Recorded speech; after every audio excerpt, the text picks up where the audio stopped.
Bonjour à chacun et à chacune et bienvenue dans cette nouvelle vidéo de la chaîne Élu Résister, site internet élu-résister.fr. On commence une série de vidéos intitulée La loi ou la grâce qui va donc traiter des alliances que Dieu a passées, avec qui il les a passées et sous quelle alliance nous sommes aujourd'hui et quelles en sont les implications. Et on va essayer de bien comprendre ça parce qu'il y a beaucoup de confusion aujourd'hui parmi les enfants de Dieu qui ne comprennent pas toujours quel était le but des alliances de Dieu et en quoi nous sommes concernés par l'une ou par l'autre et quelles sont donc les implications concrètes dans leur vie, comment on doit lire l'Ancien et le Nouveau Testament, enfin tout ça c'était vraiment important à comprendre. Et ça n'est malheureusement pas possible de résumer ça en 10 minutes. Enfin, c'est possible, bien sûr, mais ça serait largement incomplet. Donc, on a essayé de faire une dizaine de vidéos qui vont bien sûr survoler malheureusement tous les points abordés, parce que il faudrait une dizaine d'heures par vidéo pour en obtenir quelque chose. Bon, là, on essaie de faire des vidéos courtes et qui donc survolent un petit peu chaque thème, mais c'est pour simplement essayer de poser les grandes lignes du message de Dieu. Et bien entendu, après, c'est à vous de chercher par vous-même et de laisser le Saint-Esprit vous donner la pleine compréhension, la révélation du message de Dieu. Donc ce que je vous donne aujourd'hui dans ces vidéos, c'est pas la vérité, c'est ma compréhension à ce jour de la parole de Dieu, et vous allez trouver sur Internet des hommes qui vont, avec peut-être presque les mêmes versets, vous dire exactement le contraire de ce que je peux vous dire, et vous pourriez légitimement me dire, mais qui est-ce que je dois croire ? Eh bien, vous ne devez pas croire des hommes, vous ne devez pas croire une doctrine, vous ne devez pas embrasser une doctrine d'homme, mais vous devez suivre une personne, Jésus-Christ. Et malheureusement, beaucoup de chrétiens s'attachent à des hommes parce qu'ils parlent bien, parce qu'ils ont un langage qui plaît, disent des choses selon ce qu'on a envie d'entendre. Alors ça nous plaît, on s'attache à des hommes. Non, la parole de Dieu, on le verra dans cette vidéo et dans d'autres, la parole de Dieu c'est Jésus-Christ. Et nous devons tous être attachés à Jésus-Christ seul. Alors moi je vous invite à la responsabilité. N'ajoutez pas foi à toute parole d'homme, mais éprouvez vraiment ce qui vous est dit. Si vous êtes dans un restaurant et qu'on vous amène un plat, et que en goûtant ce plat vous trouvez qu'il a un goût bizarre, une odeur bizarre, eh bien vous êtes devant un choix, est-ce que vous devez le manger ou est-ce que vous devez vous en abstenir ? Eh bien tous les enseignements auxquels vous pouvez être exposés aujourd'hui, il est vital pour vous que vous ayez cette même réflexion. Et pour savoir véritablement si ce qu'on vous donne à manger, c'est-à-dire que l'enseignement qui vous est transmis est vrai, eh bien vous n'avez que deux choses à faire. C'est sonder les Écritures, la Bible, l'Ancien, le Nouveau Testament, prendre bien tous les contextes des versets qui vous sont proposés, et ensuite vous en remettre à Dieu, prier et vous attendre à ce que Dieu vous montre, si oui ou non.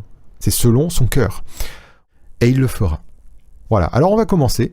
Et on commence cette vidéo, cette première vidéo, elle va traiter du langage de Dieu. Parce qu'il nous faut comprendre la Bible, et je vais vous expliquer pourquoi je parle d'un langage. 1 Corinthiens, chapitre 2, verset 1 nous dit « Pour moi, frères, c'est Paul qui parle aux Corinthiens, lorsque je suis allé chez vous, ce n'est pas avec une supériorité de langage ou de sagesse que je suis allé vous annoncer le témoignage de Dieu. Car je n'ai pas eu la pensée de savoir parmi vous autre chose que Jésus-Christ et Jésus-Christ crucifié. Moi-même, j'étais auprès de vous dans un état de faiblesse, de crainte et de grand tremblement, et ma parole et ma prédication ne reposaient pas sur les discours persuasifs de la sagesse, mais sur une démonstration d'esprit et de puissance, afin que votre foi fût fondée non sur la sagesse des hommes, mais sur la puissance de Dieu.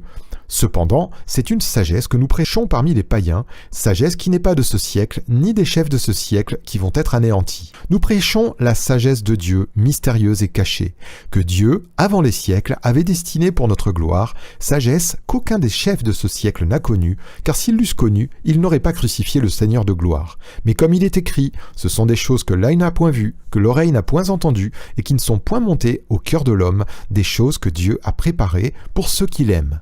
Dans ce premier passage, on voit que Paul, il nous dit une chose, c'est qu'il prêche Jésus-Christ et Jésus-Christ crucifié, et qu'il ne le prêche pas avec une sagesse humaine, mais qu'il le prêche par une démonstration d'esprit et de puissance. Pourquoi ? Parce qu'il ne veut pas que la foi de ses auditeurs soit fondée sur l'homme, mais sur la sagesse de Dieu mystérieuse et cachée. Bon, ça c'est un premier point, on va continuer ce texte.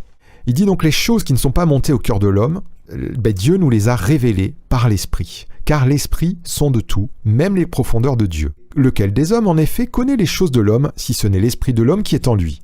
De même, personne ne connaît les choses de Dieu, si ce n'est l'Esprit de Dieu. Or, nous n'avons pas reçu l'Esprit du monde, mais l'Esprit qui vient de Dieu, afin que nous connaissions les choses que Dieu nous a données par sa grâce. Et nous en parlons non avec les discours qu'enseigne la sagesse humaine, mais avec ceux qu'enseigne l'Esprit, employant un langage spirituel pour les choses spirituelles. Mais l'homme animal ne reçoit pas les choses de l'Esprit de Dieu, car elles sont une folie pour lui, et il ne peut les connaître parce que c'est spirituellement qu'on en juge. L'homme spirituel, au contraire, juge de tout, et il n'est lui-même jugé par personne, car qui a connu la pensée du Seigneur pour l'instruire? Or, nous avons la pensée de Christ. Donc, dans ce passage, nous voyons très clairement qu'il nous parle que l'Esprit révèle les choses de Dieu. L'Esprit enseigne. Et il enseigne quoi? La pensée de Christ. Et il dit aux Corinthiens qu'ils ont reçu l'Esprit de Dieu et que cet Esprit de Dieu donc leur parle dans un langage spirituel. Voilà, c'est tout ce passage-là que je voulais vous souligner et qui nous indique donc qu'il existe deux langages, un langage spirituel et un langage naturel. L'homme animal, on va expliquer ce que c'est, il comprend le langage naturel, mais pas le langage spirituel. Ça, c'est ce qu'on vient de lire, ce qui est souligné en rouge. Et l'homme spirituel comprend le langage naturel, mais également le langage spirituel, car l'Esprit de Dieu le lui fait comprendre. Et comment? Eh bien, c'est l'Esprit de Dieu qui révèle. Ça, c'est une chose indiscutable. Si nous n'avons pas l'Esprit de Dieu pour nous faire comprendre les choses de Dieu, nous ne pouvons les comprendre. Et qu'est-ce que c'est que la révélation? Eh bien, en fait, ça veut simplement dire que l'Esprit de Dieu amène une compréhension que l'homme animal ne peut pas recevoir. Alors, on va voir un peu plus loin ce que c'est que l'homme animal, tout de suite après. On va voir qu'un homme, naturellement, il va avoir une compréhension, bien entendu, de ce qu'il lit, des versets bibliques, par exemple. Mais la compréhension spirituelle, la véritable compréhension selon le cœur de Dieu, il ne peut la connaître si ce n'est au travers du Saint-Esprit. Il a besoin du Saint-Esprit pour comprendre ce qu'est le cœur de Dieu, ce qu'est la pensée de Dieu, la pensée de Christ, nous dit Paul ici. Alors on va voir un petit peu plus ce qu'est l'homme animal. Jean au chapitre 3, verset 1. Mais il y eut un homme d'entre les pharisiens nommé Nicodème, un chef des Juifs, qui vint, lui, auprès de Jésus de nuit, et lui dit « Rabbi, nous savons que tu es un docteur venu de Dieu, car personne ne peut faire ces miracles que tu fais si Dieu n'est avec lui. » Jésus lui répondit « en vérité, je te le dis, si un homme ne naît de nouveau, il ne peut voir le royaume de Dieu. » Nicodème lui dit « Comment un homme peut-il naître quand il est vieux? Peut-il rentrer dans le sein de sa mère et naître ?» Jésus répondit, en vérité, je te le dis, si un homme ne naît d'eau et d'esprit, il ne peut entrer dans le royaume de Dieu. Ce qui est né de la chair est chair, ce qui est né de l'esprit est esprit. Ne t'étonne pas que je t'ai dit, il faut que vous naissiez de nouveau. » Voilà, Jésus lui parle d'une nouvelle naissance. Et là, Nicodème, il a un petit peu de mal à comprendre. Pourquoi? Parce que cette nouvelle naissance, Jésus lui en parle, parce qu'elle est nécessaire, il lui dit, à voir le royaume de Dieu. Ça veut dire que lorsqu'on est né de nouveau, on peut voir le royaume de Dieu. Alors voir, on verra un petit peu plus loin ce que ça veut dire, mais en tout cas, on sait que c'est inaccessible à celui qui est dans la chair. Il y a une nécessité de naître de l'esprit. Et donc l'homme naturel, c'est l'homme de la chair, ou l'homme charnel. Alors on va continuer un petit peu ce discours de Jésus. Le vent souffle où il veut, et tu en entends le bruit, mais tu ne sais d'où il vient ni où il va. Il en est ainsi de tout homme qui est né de l'esprit. Nicodème lui dit, comment cela peut-il se faire? Jésus lui répondit, tu es docteur d'Israël et tu ne sais pas ces choses? En vérité, je te le dis, nous disons ce que nous savons et nous rendons témoignage de ce que nous avons vu. Et vous ne recevez pas notre témoignage. Si vous ne croyez pas quand je vous ai parlé des choses terrestres, comment croirez-vous quand je vous parlerai des choses célestes? Personne n'est monté au ciel, si ce n'est celui qui est descendu du ciel, le Fils de l'homme qui est dans le ciel. Jésus commence par lui dire simplement, le vent souffle où il veut, tu en entends du bruit, mais tu ne sais d'où il vient ni où il va. Il en est ainsi de tout homme qui est né de l'esprit. Il essaye donc de lui expliquer que les choses de l'esprit, elles sont imperceptibles ou presque imperceptibles à l'homme naturel. C'est-à-dire qu'on peut en voir les effets, mais on ne peut pas les appréhender avec nos moyens naturels. Et donc il lui dit, voilà, je vous ai parlé des choses terrestres, et là apparemment tu as déjà du mal à comprendre, alors comment tu vas croire quand je vais te parler des choses célestes? Donc là, Jésus nous dit qu'il y a des choses terrestres et qu'il y a des choses célestes. C'est simplement ça que je veux établir. 1 Corinthiens, chapitre 15 et versets 39-40, l'apôtre Paul nous dit « Toute chair n'est pas la même chair, mais autre est la chair des hommes, autre est celle des quadrupèdes, autre celle des oiseaux, autre celle des poissons. Il y a aussi des corps célestes et des corps terrestres, mais autre est l'éclat des corps célestes, autre celui des corps terrestres. » Au verset 47, il nous dit « Le premier homme tiré de la terre est terrestre, le second homme est du ciel. » Verset 49, « Et de même que nous avons porté l'image du terrestre, nous porterons aussi l'image du céleste. » Donc là, il confirme ce que Jésus dit, il y a des choses célestes et des choses terrestres, et il parle de corps terrestres, de corps célestes, et il parle aussi d'un homme terrestre et d'un homme céleste. Alors voyons, terrestre ou céleste, ce qu'il entend par là. On va dire qu'il y a maintenant, on a vu qu'il y avait maintenant deux langages, le langage naturel, le langage spirituel. Il y a deux naissances, la naissance de la chair ou charnelle, la naissance de l'esprit ou spirituel. Et on voit aussi qu'on a appris qu'il y avait deux hommes, l'homme terrestre et l'homme céleste. Petite aparté, le terrestre et le céleste, la chair et l'esprit, c'est en rapport. Ça sera l'objet de la vidéo suivante où je détaillerai plus. Donc là, on va continuer d'abord sur ce langage. Jacques, au chapitre 3, verset 15, nous dit « Cette sagesse n'est point celle qui vient d'en haut », donc il parle encore d'une sagesse lui aussi, « mais elle est terrestre, charnelle, diabolique. » Donc il y a une sagesse d'en haut, il nous précise. Regardez au Jean au chapitre 8 et verset 23, Jésus dit aux pharisiens, « Vous êtes d'en bas, moi je suis d'en haut. Vous êtes de ce monde, moi je ne suis pas de ce monde. » Donc il y a aussi deux appartenances. L'une du monde, ou d'en bas, et l'une pas de ce monde, ou d'en haut. Donc du ciel, vous avez compris. Reprenons ce verset de Jacques, chapitre 3, verset 15. « Cette sagesse n'est point celle qui vient d'en haut, mais elle est terrestre, charnelle, diabolique. » Vous voyez qu'il associe ce qu'on a vu tout à l'heure, terrestre, charnel, à diabolique. Il y a deux descendances, l'une en rapport avec le diable, l'une en rapport avec Dieu, avec Christ. Regardez Jean au chapitre 8, verset 42.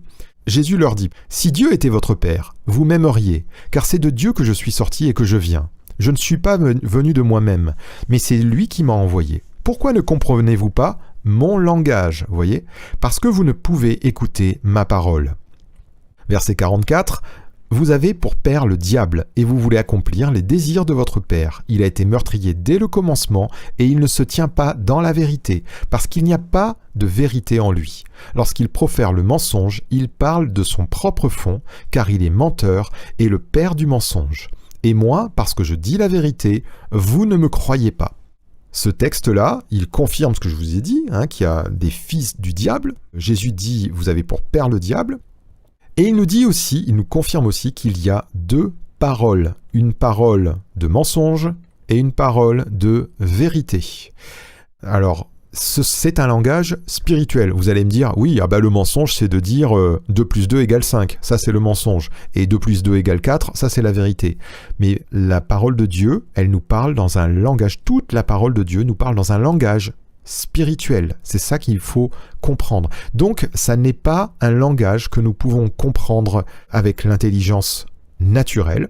Et lorsque la Bible nous parle d'une parole de mensonge, là, Jésus nous dit que le diable, il profère le mensonge, il parle de son propre fond. Autrement dit, ce que la Bible appelle le mensonge, c'est de parler de son propre fond. Et ce que la Bible appelle la vérité, moi je dis la vérité, c'est ce qui est conforme à ce que Dieu dit, à la volonté de Dieu. Je vais vous donner un exemple de pourquoi je vous précise ça, parce que dans Genèse au chapitre 3, je voulais pas noter ici, mais Genèse chapitre 3, c'est assez connu, le serpent dit à la femme, mais non, en mangeant de ce fruit, vous ne mourrez pas, mais vos yeux s'ouvriront, etc. Et quelques versets plus loin, ils mangent du fruit, l'homme et la femme, et il est écrit, leurs yeux s'ouvrirent. Alors, est-ce qu'on va dire que le diable a dit la vérité? Parce qu'il a dit « vos yeux s'ouvriront ». Et que, plus loin, il est dit « leurs yeux s'ouvrirent ». Non, le diable n'a pas dit la vérité selon la Bible. Parce que la vérité selon la Bible, eh bien c'est la volonté de Dieu, la pensée de Dieu, le cœur de Dieu, c'est Jésus-Christ. Il est le chemin, la vérité, la vie. Et que ce que dit le diable de son propre fond, j'aurais dû vous le souligner, eh bien c'est le mensonge. Et on va pouvoir penser aussi que ce qui est terrestre, charnel, diabolique, ça se tient dans le mensonge. Alors Jean au chapitre 14, verset 6 nous dit, Jésus lui dit, je suis le chemin, la vérité et la vie, nul ne vient au Père que par moi. Et on a un autre texte, Luc chapitre 9, verset 60, mais Jésus lui dit, laisse les morts ensevelir leurs morts, et toi, va annoncer le royaume de Dieu. Donc Jésus nous dit qu'il est la vie, et il nous parle de personnes qui sont mortes et qui ensevelissent leurs morts. Eh bien, ça nous montre aussi qu'il y a deux états, un état de mort et un état de vivant. Mais c'est un état, là encore, c'est dans un sens spirituel, qu'on peut être vivant sur la terre, mais mort spirituellement. Et c'est de ça que Dieu voulait parler à l'homme dans le jardin. Il s'agit d'un langage. Regardez tous ces termes. Terrestre, chair, charnel, diable, mensonge, mort, selon l'homme, l'homme sensuel, l'homme animal, l'esprit du monde. J'aurais pu vous parler de l'esclavage, mais il y a aussi beaucoup d'autres choses. Il y a le fait de manger, de dormir, de toutes ces choses, de la lumière, des ténèbres. Toutes ces choses, elles nous parlent dans un langage spirituel. Et donc, à ces choses-là s'oppose ce qui est céleste, ce qui est de l'esprit, ce qui est spirituel, ce qui est de Christ, ce qui est de la vérité, ce qui est selon Dieu, ce qui est la vie, l'esprit de Christ, l'esprit de liberté, la liberté, ça c'est d'autres expressions qu'on retrouve. Tout ça fait partie d'un langage spirituel. Et je vais vous montrer qu'il y a beaucoup d'interlocuteurs de Jésus qui ne comprenaient pas qu'il parlait dans ce langage spirituel. Alors d'un côté, je vais vous mettre ce qui est terrestre, et de l'autre, ce qui est céleste. Jean au chapitre 2, verset 19, Jésus leur répondit « Détruisez ce temple, et en 3 jours, je le relèverai. » Alors, ces interlocuteurs raisonnent d'une manière terrestre. Ils lui disent « Il a fallu 46 ans pour bâtir ce temple, et toi, en 3 jours, tu le relèveras ?» Et Jean nous apporte la révélation, mais il parlait du temple de son corps. C'est pourquoi, lorsqu'il fut ressuscité des morts, ses disciples se souvinrent qu'il avait dit cela, et ils crurent à l'écriture et à la parole que Jésus avait dite. Voyez, il parlait dans un langage céleste. Mais celui qui raisonne, il va dire, mais attends, de quoi il parle? Temple en 3 jours, il va construire un temple en 3 jours, qu'est-ce que ça veut dire? Autre exemple, Jean au chapitre 3, verset 3, Jésus lui répondit, en vérité, je te le dis, si un homme ne naît de nouveau, il ne peut voir le royaume de Dieu. On l'a vu tout à l'heure, c'était Nicodème. Et Nicodème lui dit, comment un homme peut-il naître quand il est vieux? Peut-il rentrer dans le sein de sa mère et naître? Là encore, on lui parle de naissance, ce pauvre Nicodème, il n'a pas saisi, et il se dit, comment ça se passe? Il faut rentrer dans le ventre de sa mère? Non, c'est pas possible, voilà. Un autre exemple, Jean au chapitre 8 et verset 31, « Et il dit aux Juifs qui avaient cru en lui, « Si vous demeurez dans ma parole, vous êtes vraiment mes disciples, vous connaîtrez la vérité, et la vérité vous affranchira. » Ah, c'est une belle parole, mais c'est pas de la philosophie, ça pourrait être de la philosophie. Mais ça n'en est pas. Et ses interlocuteurs ne comprennent pas. Ils lui répondirent, « Nous sommes la postérité d'Abraham, nous ne fûmes jamais esclaves de personne, comment dis-tu vous deviendrez libres ?» Bah oui, attends, tu nous parles de liberté, on n'est pas en prison, on n'est pas des esclaves, nous on peut aller le matin je me lève, je peux aller où je veux. Mais Jésus va compléter. En vérité, je vous le dis, leur répliqua Jésus, quiconque se livre au péché est esclave du péché. Alors pourquoi je vous apporte tous ces exemples? Pour vous montrer que c'est partout pareil dans la Bible. Qu'il y a un texte qui nous dit que ces choses, donc particulièrement l'Ancien Testament, ces choses ont été écrites pour nous servir d'exemple à nous qui sommes arrivés dans la fin des temps. Elle nous enseigne, et on va voir, elle nous enseigne des choses spirituelles. Je vous donne encore 3 petits exemples, vraiment là où tout le monde le comprend, que c'est évident que Jésus ne parle pas terrestre. C'est Luc 14, verset 26. « Si quelqu'un vient à moi qu'il ne hait pas son père, sa mère, sa femme, ses enfants, ses frères et ses sœurs, et même sa propre vie, il ne peut être mon disciple. » Bon là, il nous parle de haïr sa propre famille, alors qu'il a prêché, il a commandé l'amour. Donc là, on se dit, il y a un problème. Mais oui, évidemment que ce n'est pas à prendre à la lettre. Autre exemple, Matthieu 5, verset 29, « Si ton œil droit est pour toi une occasion de chute, arrache-le et jette-le loin de toi, car il est avantageux pour toi qu'un seul de tes membres périsse et que ton corps entier ne soit pas jeté dans la géhenne. » Et enfin, un autre exemple, donc là, c'est évident que Jésus ne nous appelle pas à nous mutiler, à nous couper la main si on a fait une bêtise, à nous arracher un œil, etc. Et ça, c'est vraiment très évident, je ne développe pas plus. Jean au chapitre 7 et verset 38, « Celui qui croit en moi, des fleuves d'eau vive couleront de son sein, comme dit l'Écriture. » Donc vous voyez que dans l'Écriture, dans l'Ancien Testament, il y avait des passages qui nous disent que ceux qui croiront, eh bien, il y aura des fleuves d'eau vive qui vont couler d'eux. Mais évidemment, on comprend bien que c'est quelque chose qui est figuratif. On ne va pas avoir de l'eau qui coule de son ventre parce qu'on a cru en Jésus. Voilà, c'est une évidence. Mais c'est pour vous montrer qu'il y a ce langage spirituel. Pourquoi utiliser un langage spirituel ? Eh bien, on a un début de réponse. Dans Matthieu 13 et verset 10, « Les disciples s'approchèrent de lui et lui dirent « Pourquoi leur parles-tu en parabole ?» Jésus leur répondit « Parce qu'il vous a été donné de connaître les mystères du royaume des cieux et que cela ne leur a pas été donné. Car on donnera à celui qui a et il sera dans l'abondance. Mais à celui qui n'a pas, on ôtera même ce qu'il a. C'est pourquoi je leur parle en parabole, parce qu'en voyant, ils ne voient point et qu'en entendant, ils n'entendent ni ne comprennent. » Alors, vous savez que Jésus utilisait des paraboles et il explique à ses disciples que les paraboles, c'était des petites histoires imagées pour parler des choses célestes. Et ces petites histoires, elles ont une compréhension qu'il nous faut trouver.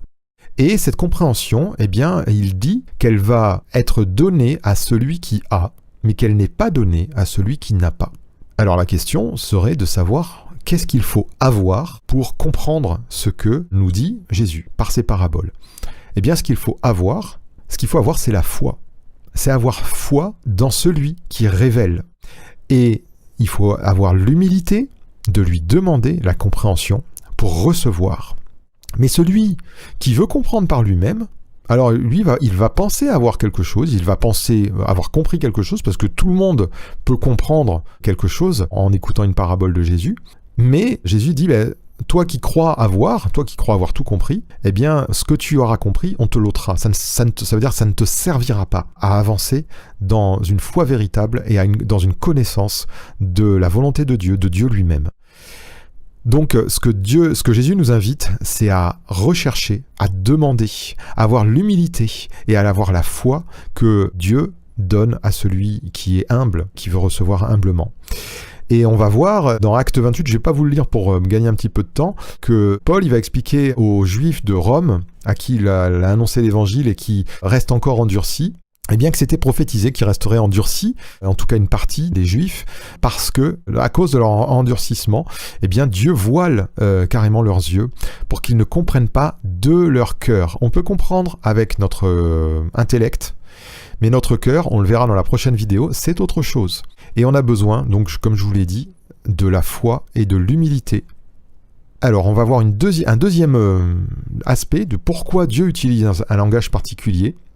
Imaginez un homme du 1er siècle à qui on voudrait parler d'un avion. Ça n'existait pas il y a 2000 ans, un avion. Alors comment on ferait pour lui expliquer ce que c'est qu'un avion ? On lui expliquerait qu'il s'agit d'une machine qui peut transporter des gens comme un char à roues, puisqu'à l'époque, un char à roues, ça pouvait transporter des gens. Mais qui possède des ailes qui le font voler comme un oiseau. Voilà, on pourrait lui parler de la sorte. On prendrait donc des images de choses que cet homme connaît bien, qui sont de son quotidien, pour lui décrire une chose d'une réalité qu'il ne connaît pas. Et vous voyez, ça c'est exactement ce que Dieu dans l'Écriture, par le passé et puis ensuite par Jésus et par ses apôtres par la suite, nous apprend. Il prend des choses terrestres, des choses que nous connaissons, des choses très universelles d'ailleurs, et il nous explique par toutes sortes de circonstances, de récits, de paraboles et autres, eh bien il nous explique des choses qui sont spirituelles, des choses qui ne sont pas à la portée de l'homme naturel, mais que justement son esprit veut nous révéler. On a besoin de l'esprit pour recevoir ces choses de Dieu. Et donc c'est ce que Dieu fait, il prend des choses terrestres pour nous parler des choses célestes. Et même si tous les hommes ne reçoivent pas sa parole. Mais j'ai une réponse à ça. Jean, au chapitre 1, verset 12, nous dit « Mais à tous ceux qui l'ont reçu, sa parole, Jésus-Christ, à ceux qui croient en son nom, elle a donné le pouvoir de devenir enfants de Dieu, lesquels sont nés non du sang, ni de la volonté de la chair, ni de la volonté de l'homme, mais de Dieu. » Alors on va voir un petit peu plus loin, puisqu'il s'agit d'un langage, on va voir le début de l'évangile de Jean, au chapitre 1er, verset 1er, nous dit « Au commencement était la parole, et la parole était avec Dieu, et la parole était Dieu. Et au verset 14, plus loin, il nous dit « Et la parole a été faite chair, et elle a habité parmi nous, pleine de grâce et de vérité, et nous avons contemplé sa gloire, une gloire comme la gloire du Fils unique venu du Père. » Donc Jean nous dit « Au commencement était la parole ». Et on voit que il paraphrase, enfin en tout cas il reprend un peu l'idée de Genèse 1. « Au commencement, Dieu créa les cieux et la terre ». Alors je vous pose une question. Si Dieu parle dans un langage spirituel, est-ce qu'on ne peut pas voir autre chose que la création de la terre et des cieux, donc c'est-à-dire, sous-entendu, le ciel bleu qu'on voit là au-dessus de nous et cette terre qu'on a sous nos pieds? Est-ce que c'est bien de ça dont Dieu nous parle en Genèse 1, puisque Jean en fait une reprise en Jean 1? Ou alors, est-ce que Dieu n'est pas en train de nous parler de quelque chose d'autre? On va oublier, alors je dis pas évidemment qu'il y a ce récit dans Genèse 1 de la création, mais on va essayer d'oublier cette réalité terrestre pour voir si Dieu n'est pas en train de nous parler d'une dimension qu'il appelle ciel, ou le céleste, ou une dimension spirituelle, ou une dimension d'en haut, ou une dimension qu'il appelle le royaume de Dieu. Je dis dimension, dites, je sais pas, réalité, sphère, appelez ça un peu importe le mot. Hein. Et d'une autre, qui est une dimension terrestre, qui est donc en rapport avec la terre, qui est charnelle, qui est d'en bas, qui est du monde. Et que ces deux dimensions, elles sont séparées. Et que donc, l'homme, il est terrestre, premièrement, et que dans sa condition d'homme terrestre, il est spirituellement mort.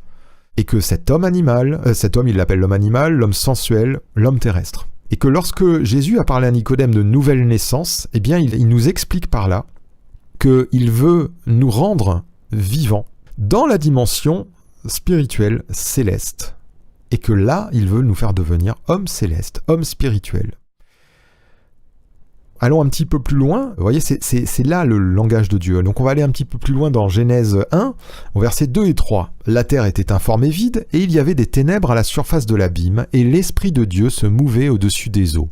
Dieu dit « Que la lumière soit », et la lumière fut. » Donc ça, c'est le récit de la création, d'accord, comment ça s'est passé, ok. Mais il nous parle de ténèbres, et il nous parle de lumière. Donc, on va prendre l'évangile de Jean, quelques versets après le verset premier du premier chapitre de l'évangile. Jean nous dit, en elle, donc dans la parole qu'on a lue ici, là, la parole, en elle était la vie. La parole, elle contenait la vie. Tout à l'heure, Jésus nous a dit, je suis la vie. Et la vie était la lumière des hommes, la lumière luit dans les ténèbres, et les ténèbres ne l'ont point reçue. Donc, Genèse nous dit qu'il y avait des ténèbres, Dieu dit que la lumière soit, et la lumière fut. La lumière luit dans les ténèbres. Vous comprenez que Dieu nous parlait dès Genèse de la venue de Jésus. Et que les ténèbres, c'est quoi? Eh bien, en fait, c'est les hommes. Les hommes étaient dans les ténèbres. Enfin, en tout cas, c'est là où étaient les hommes. Jean, au chapitre 8 et verset 12, nous dit « Jésus leur parla de nouveau et dit « Je suis la lumière du monde ». Ah, la lumière du monde. Le monde, il est là, en bas, je vous l'ai fait. Et Jésus nous dit, je suis la lumière du monde. Il ne nous parle pas du soleil, il nous parle de la lumière du monde. Celui qui me suit ne marchera pas dans les ténèbres, mais il aura la lumière de la vie. Autrement dit, recevoir la lumière de la vie, eh bien, c'est marcher, c'est suivre Jésus, c'est marcher avec lui. Vous voyez, c'est tout un langage spirituel que Jésus est venu dévoiler. Et on va même aller un petit peu plus loin, puisque 2 Corinthiens au chapitre 4 et verset 6, Paul va dire « Car Dieu qui a dit « La lumière brillera au sein des ténèbres », où est-ce que Dieu a dit ça? Genèse 1.3, que la lumière soit et la lumière fut parce qu'elle était il y avait des ténèbres.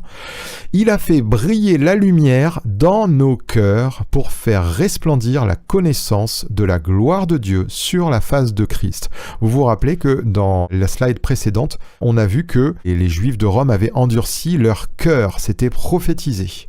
Et leur cœur, c'est le dedans de nous. On le verra dans la vidéo prochaine, ça. Donc, Jésus nous dit « Je suis la lumière du monde ». Eh bien, Jésus-Christ, il est cette lumière venant dans le monde et dans les cœurs. Donc, Genèse 1, vous pouvez en avoir une autre lecture que la lecture, on va dire, terrestre, terre à terre, et voir que cette lumière, elle est cette représentation de Christ qui vient dans le monde, c'est-à-dire dans l'homme enténébré. Et que venant dans le monde, il vient également, il y a une autre réalité plus loin qui nous amène à ce qu'il ait cette lumière qui vient dans les cœurs. Voilà, ça c'est un exemple du langage de Dieu. Alors, on va voir, parce qu'il y a un problème, c'est comment savoir si je comprends bien le langage des Écritures. Parce qu'on peut se tromper. On pourrait se dire, oui, mais alors telle personne dit que la lumière c'est ci, toi tu dis que c'est ça, comment savoir ? C'est simple, on va le voir tout de suite, c'est très simple. Il y a une clé que je vais vous donner. Jean au chapitre 5 et verset 36 nous dit, c'est Jésus qui parle, « Moi j'ai un témoignage plus grand que celui de Jean, car les œuvres que le Père m'a donné d'accomplir, ces œuvres mêmes que je fais, témoignent de moi que c'est le Père qui m'a envoyé. Et le Père qui m'a envoyé a rendu lui-même témoignage de moi. Vous n'avez jamais entendu sa voix, et vous n'avez point vu sa face, et sa parole ne demeure point en vous, parce que vous ne croyez pas à celui qui l'a envoyé. Vous sondez les Écritures, parce que vous pensez avoir en elles la vie éternelle. Ce sont elles qui rendent témoignage de moi, et vous ne voulez pas venir à moi pour avoir la vie. » Là, Jean nous dit, ou Jésus, directement nous dit que les Écritures rendent témoignage de Jésus. Donc les Écritures du temps de Jésus, c'est l'Ancien Testament. C'est tout ce que vous avez dans un Ancien Testament. Eh bien, l'Ancien Testament rendait témoignage de Jésus-Christ. Vous allez me dire, mais il ne nous parle pas de Jésus, l'Ancien Testament. On verra qu'il y a toutes sortes d'images et de figures de Jésus-Christ dans l'Ancien Testament. Luc au chapitre 24 et verset 25, « Alors Jésus leur dit, ô hommes sans intelligence et dont le cœur est lent à croire tout ce qu'ont dit les prophètes, ne fallait-il pas que le Christ souffrit ces choses et qu'il entrât dans sa gloire ? Et commençant par Moïse et par tous les prophètes, il leur expliqua dans toutes les Écritures ce qui le concernait. » Là encore Jésus insiste, la clé des Écritures, c'est Jésus-Christ. Et je vais vous montrer un dernier texte qui nous dit autre chose, Jean au chapitre 16 et verset 12. « J'ai encore beaucoup de choses à vous dire, mais vous ne pouvez pas les porter maintenant. Quand le Consolateur, c'est-à-dire le Saint-Esprit, l'Esprit sera venu, l'Esprit de vérité, il vous conduira dans toute la vérité, car il ne parlera pas de lui-même, mais il dira tout ce qu'il aura entendu, et il vous annoncera les choses à venir. Il me glorifiera, parce qu'il prendra de ce qui est à moi, et vous l'annoncera. Tout ce que le Père a est à moi. C'est pourquoi j'ai dit qu'il prend de ce qui est à moi et qu'il vous l'annoncera. » Le Saint-Esprit prend de ce qui est à Jésus pour nous l'annoncer. Donc, on a deux choses. Les Écritures rendent témoignage de Christ, le Saint-Esprit rend témoignage de Christ. Si vous voulez comprendre le langage de Dieu, ce langage de Dieu nous amène à la révélation de Jésus-Christ. L'Écriture, l'Ancien Testament, parlait de Jésus-Christ dès le début et du début à la fin. Et le Saint-Esprit, un enseignement qui vient de l'Esprit, il nous amène à une révélation de Jésus-Christ. Autrement dit, ce que je suis en train de vous dire, c'est que lorsque vous entendez des enseignements sur Internet, sur un prédicateur quelconque, qui vous prend des versets de la Bible, si ces choses-là ne vous amènent pas à une plus grande révélation de Jésus-Christ, eh bien, l'enseignement ne vient pas du Saint-Esprit, tout simplement. Parce que le Saint-Esprit, là c'est Jésus qui nous le dit, très clairement, il prend de ce qui est à Christ et il nous l'annonce. Donc on peut avoir des choses bibliques, c'est pas parce que une personne vous prêche la Bible, qu'elle vous donne des versets, qu'elle vous parle de Jésus-Christ. Et il suffit même pas de prononcer le mot Jésus-Christ, c'est pas parce qu'on vous dit Jésus, Jésus, Jésus, Jésus, qu'on est en train de vous révéler Jésus. Non. Souvenez-vous, qu'est-ce que Paul prêche, on l'a lu tout à l'heure au tout début de la vidéo. Paul, il prêche aux Corinthiens Jésus-Christ et Jésus-Christ crucifié. Il leur prêche pas les 613 commandements de la loi de Moïse, etc., etc. Il leur prêche pas toutes les Écritures. Il leur prêche la révélation des Écritures. Il leur prêche Jésus-Christ et Jésus-Christ crucifié, c'est-à-dire celui qui est descendu du ciel et qui a donné sa vie en rançon. Dans tous les enseignements que vous allez écouter, dites-vous une chose, est-ce que ça me parle de toi, Seigneur? Est-ce que ça me parle de Jésus-Christ? Est-ce que ça m'amène à Jésus-Christ? Est-ce que ça m'amène à comprendre, à me révéler l'œuvre de Christ, la personne de Christ, la magnificence de Christ, les perfections de Christ? Est-ce que ça réchauffe mon cœur comme les disciples d'Emmaüs? Vous voyez, les disciples d'Emmaüs, je ne sais pas si je voulais préciser Luc 24, c'était Jésus s'adressait aux 2 disciples d'Emmaüs. Eh bien, on va voir qu'après, les disciples d'Emmaüs, ils avaient le cœur qui bouillait parce que Jésus, au travers de Moïse et des prophètes, il leur annonçait le Christ qui devait souffrir et qui devait entrer dans sa gloire. Et leur cœur bouillait. Et ils vont le reconnaître à cause de ça. Eh bien voilà, tout ce que je vous souhaite, c'est que vous discerniez dans tout enseignement que vous puissiez recevoir, que vous discerniez si ça vient de Christ ou pas. Si ça ne vient pas de Christ, c'est que l'esprit ne souffle pas. C'est que l'enseignement peut être pas mauvais en soi, mais qu'il ne vous apportera pas une révélation spirituelle véritable. Et Dieu veut que vous le connaissiez en esprit, que vous l'adoriez en esprit et en vérité. Sur ce, je vous donne rendez-vous dans une toute prochaine vidéo. Que Dieu vous bénisse en Jésus-Christ.